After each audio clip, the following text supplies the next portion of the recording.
Hello guys, naglimpyo ko sa kondo pero moving ang tawag ani. Kumbaga wala ang tag-iya dire. Kumbaga gihawaan nila ni siya. So kailangan akong alinisan.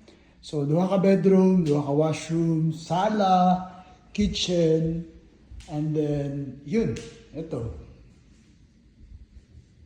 Di ba?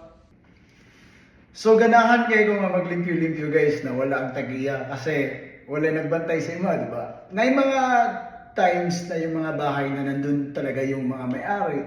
Pero hindi naman sila nagbabantay sa iyo kasi naglilinis ka and then pagkatapos papacheck mo sa kanila kung okay na. So yun.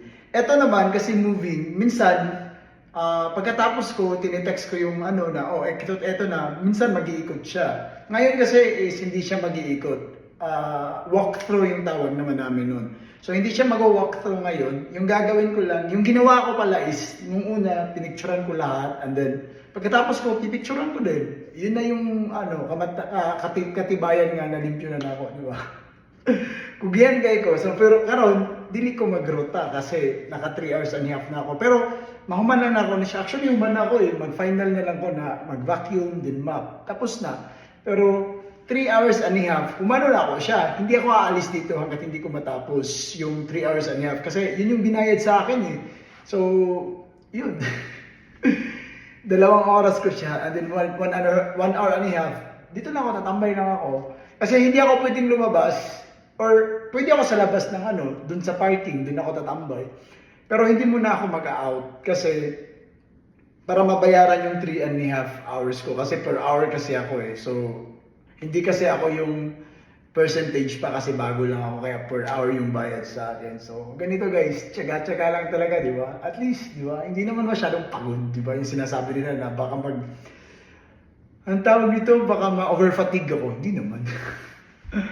Healthy naman ako para, hindi na, tsaka, lang siya, gaan lang siya nga trabaho, dili kayo siya nga nakabugat. So, sige guys, mag-final map muna ako, and muna ako, mag-vacuum, and then final is yung mop. And then, ulat na ako sa oras kasi mag 2 hours pa lang eh. Tapos 3 hours and a half yung babayaran sa akin dito. So, relax na lang muna ako ng 1 hour and a half. Di ba?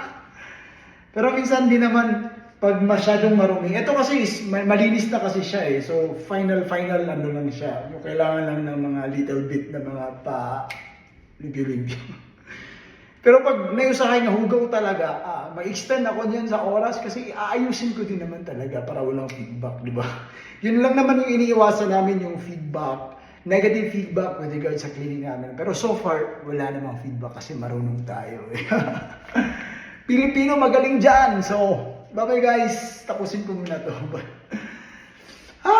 Buhay Canada.